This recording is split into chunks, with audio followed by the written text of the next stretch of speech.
안녕하세요. 오늘의 테슬라 뉴스입니다. 자, 테슬라의 주가는 352달러를 기록하고 있고요. 오늘 0.99%가 상승하게 되었습니다. 3일 연속 상승이고 12월 고점에서 아직 29% 정도 빠져 있지만 최근 흐름은 분명히 바뀌고 있는 것 같습니다. 자, 거시적으로는 이란과 관련해 지정학적 리스크가 여전히 남아 있지만 최근 휴전 합의의 영향으로 유가가 다소 안정화되는 모습 속에서도 테슬라의 주가가 상승하고 있다는 점은 주목할 만하다고 생각합니다. 자, 오늘은 첫 번째로 도이치뱅크 애널리스트가 텍사스 오스틴에서 테슬라의 로보택시를 직접 타본 리포트를 발표했고요. 기술은 놀라웠는데 한 가지 문제를 발견했다고 해서 살펴보려고 합니다. 자, 두 번째로는 네덜란드 RDW가 유럽위원회에 EU 전체의 승인 신청을 공식 통보했는데 이 영상에서 다루었던 네덜란드의 승인이 이제 유럽 전체로 확대되는 것이고 큰 기대를 할 수밖에 없는데요. 아쉽게도 월가 일부에서는 현재 이것을 부정적으로 보고 있다는 소식이 들리기 때문에 같이 한번 확인해 보겠습니다. 자, 끝까지 함께 해주시길 바라고요. 그럼 출발할게요.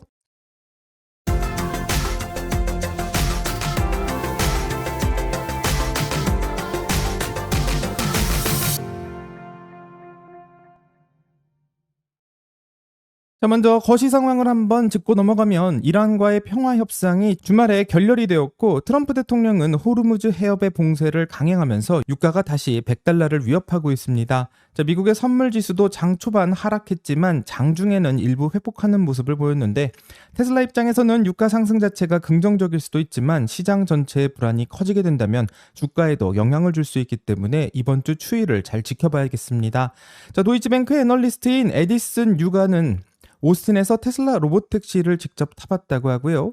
이 교통이 밀리고 있는 시내 구간에서 테스트를 해봤는데 그 경험을 리서치 노트에 자세히 쓰고 있고 이게 상당히 흥미로운 상황입니다.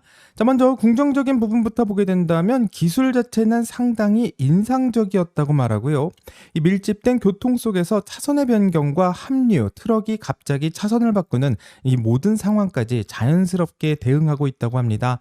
자, 안전 모니터가 조수석에 동승하고 있었는데 전체 주행 동안 한 번도 개입할 필요가 없었다고 하고 자, 그럼 테슬라의 로보택시는 진짜 완벽한 건가? 아마 이 부분이 많이 궁금하실 수 있습니다. 자, 문제가 하나 있었는데 경로에 대한 이야기고요. 이 사람이 직접 운전을 했다면 고속도로를 타고 20분이면 갈 수 있는 거리를 이 로보택시는 아직 허가가 되지 않은 경로를 피해서 가야 되기 때문에 이 도로를 좀 우회했다고 하고 결과적으로 40분이 걸리게 되었는데 요금은 17달러 35센트가 나왔으며 한화로는 약 25,000원 정도가 결제되었다고 합니다. 자, 이걸 어떻게 봐야 될까 궁금할 수 있는데요. 이 테슬라의 로보택시 기술이 안 되는 게 아니라 이 경로가 아직 제한되어 있다는 것을 주목해 봐야 되고 이건 로보택시의 현재 특화된 문제라고 생각하는데 이 로보택시 서비스 구역이 제한적이기 때문에 데이터가 부족한 경로에서는 보수적으로 운행하고 있는 것을 알 수 있고 지난주 모건 스탠리는 같은 지적을 했었는데요. 이 승하차와 경로 같은 로보택시의 특화 기능은 현재 데이터가 좀 제한적이라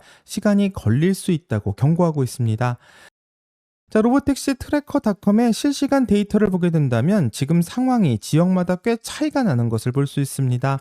자, 조이치뱅크의 애널리스트가 직접 타봤던 오스틴에서는 실제 승객을 태우는 라이더 차량이 43대에 불과한 것을 볼 수 있고 이 중 무감독 주행 차량은 11대 수준인 것을 알 수 있습니다. 반면 다른 지역인 베이 에어리어 지역에서는 이 라이더 차량이 479대로 거의 500대에 가까운 규모까지 확대된 것을 볼 수 있는데 일론 머스크가 목표로 했던 수백 대의 수준은 베이 에어리어에서는 달성하고 있지만 이 오스틴은 아직 초기 검증 단계인 것을 확인할 수 있습니다. 자, 반면 ARK에서는 새로운 영상을 보내면서 로보택시 기술은 이미 여러 대륙에서 실제 운행 중이지만 이 진짜 문제는 규모의 확대와 타이밍이라는 이야기를 해서 화제를 모으고 있는데 이 로보택시에 대한 연구를 하고 있는 타샤키니가 이 로보택시의 가장 큰 문제가 무엇이라고 말하고 있는지 짧은 영상을 보면서 같이 한번 확인해 보겠습니다. 그럼 영상 볼게요. 안녕하세요. 타샤 키니와 함께하는 ARK에게 물어보세요입니다. 오늘은 이 질문에 답해볼까 하는데요. 로보택시 분야에서 어떤 주요 혁신이 일어날 것으로 보시나요? 그리고 그 혁신을 가로막는 덕목 현상이 있을까요? 글쎄요. 이미 로보택시 기술이 현실화되었다는 점은 우리 모두 잘 알고 있습니다. 이미 여러 대륙에서 승객을 태우고 유료로 운행되는 무인 택시들이 존재하죠. 이제 관건은 언제 대규모로 확장될 것인가입니다. 그 확산의 시기를 결정짓는 데는 몇 가지 중요한 요소가 있습니다. 첫 번째는 규제입니다. 미국을 예로 들면 만약 서비스 승인 권한이 계속해서 주정부나 지방 당국에 머물러 있게 된다면 미국 전역에서 운행을 허가하는 연방 법안이 마련될 때보다 시간이 훨씬 더 오래 걸릴 수 있습니다. 중국도 마찬가지입니다. 현재 중국의 서비스들은 각 도시의 운영 위치에 따라 특정 지역으로 제한되는 경향을 보이고 있습니다. 따라서 규제가 성장의 주요 제약 요인이 되고 있죠. 두 번째로 언급할 요소는 이것입니다. 규제가 풀려 어디서든 로보택시가 가능해진다면 과연 어떤 기업이 서비스를 빠르게 확장할 수 있을 것인가? 저는 이것이 몇 가지 요인에 달려있다고 보는데 그중 하나가 바로 생산 및 제조 능력입니다. 테슬라의 경우를 보면 차량을 자체 제작할 수 있고 하루에 수천 대의 차를 생산할 능력이 있습니다. 반면 자동차 회사와 파트너십을 맺어야 하는 기술 제공업체라면 그 자동차 회사들이 차량 생산에 동의하도록 설득해야 합니다. 또한 그 차량 구매 자금을 지원할 또 다른 회사가 필요할 수도 있죠. 이런 파트너십 구조는 관리가 훨씬 더 복잡해질 수밖에 없습니다. 개인적으로 로보택시 시장이 본격적으로 확장되기를 고대하고 있습니다. 저희의 로보택시 연구에 대해 더 자세히 알고 싶으시다면 전체 Big ADS 보고서를 확인해 주시기 바랍니다. 자, 영상을 다 봤고 이제는 유럽에 대한 이야기로 넘어가 보도록 하겠습니다. 자, 지난 영상에서 네덜란드의 RDW가 테슬라 FSD를 유럽 최초로 승인했다라는 내용을 다룬 적이 있습니다. 자, 오늘 그 후속 보도가 나오고 있는데 로이터 보도에 따르게 된다면 RDW가 유럽위원회에서 EU 전체 승인을 추진하겠다라고 공식 통보하고 있습니다.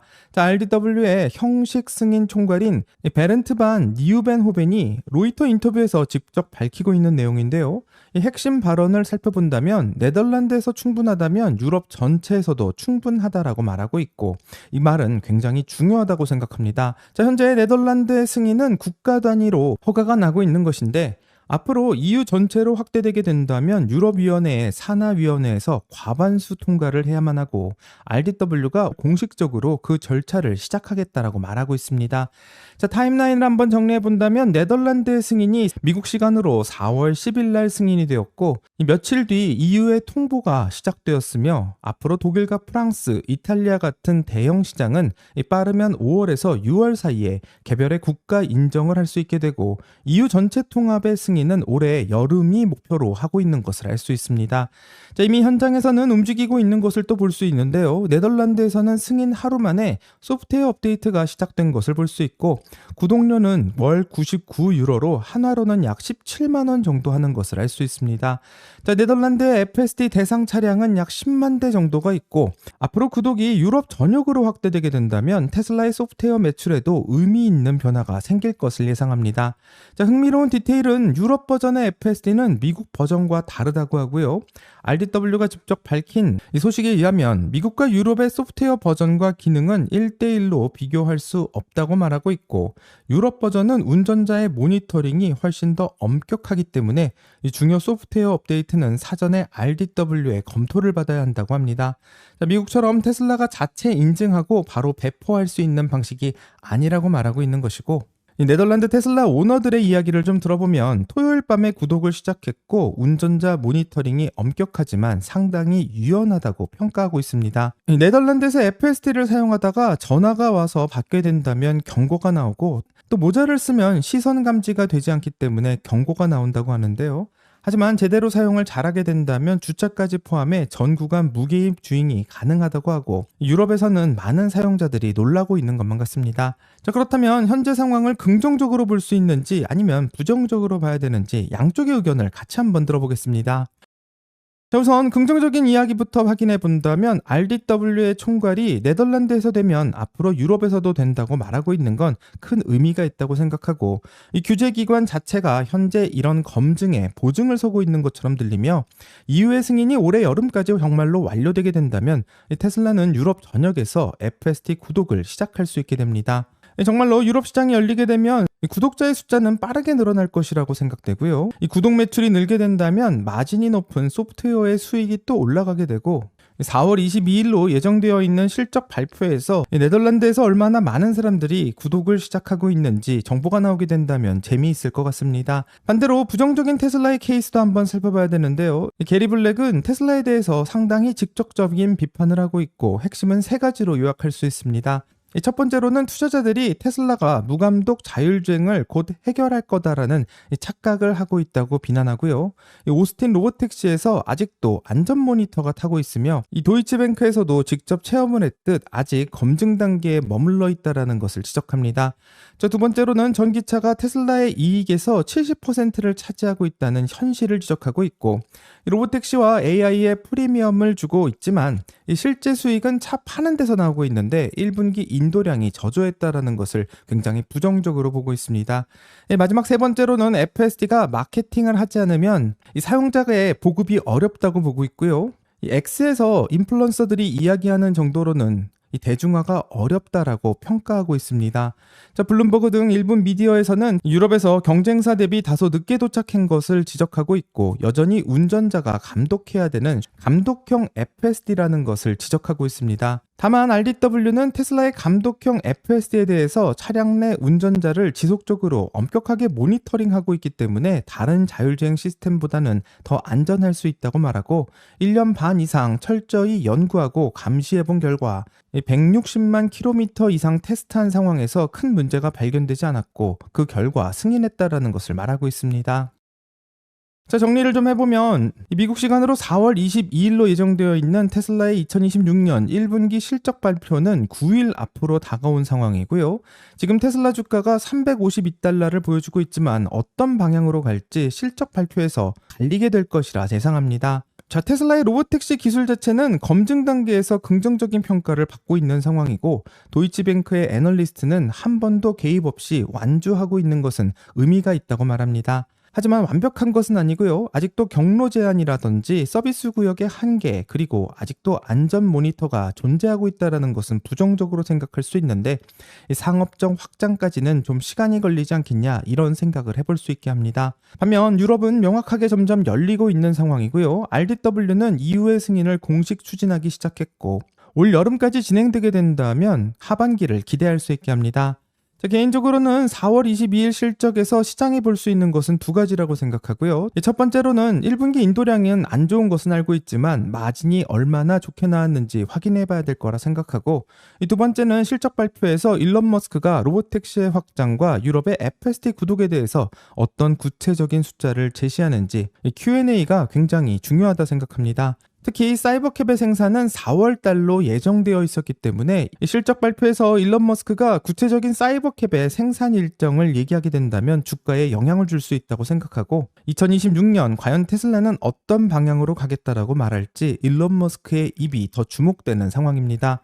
개인적으로는 테슬라의 1분기 어닝이 안 좋을 것을 알면서도 버티고 있는 이유는 이 테슬라 로보택시의 기술이 안 되는 기술이 아니라 이 확장에 좀 시간이 걸리는 기술이라고 월가에서도 평가하고 있다는 것이 재미있고요. 또 유럽이라는 새로운 시장이 바로 열리기 시작했으며 이 어닝 발표에서 어떤 호재가 나올지 좀 기대하게 되기 때문입니다. 반면 저의 생각과 다르게 지금 매도해야 된다고 생각하시는 분도 많으실 것 같고, 댓글도 많이 달아주시고 계신데 이 논리도 충분히 일리가 있습니다.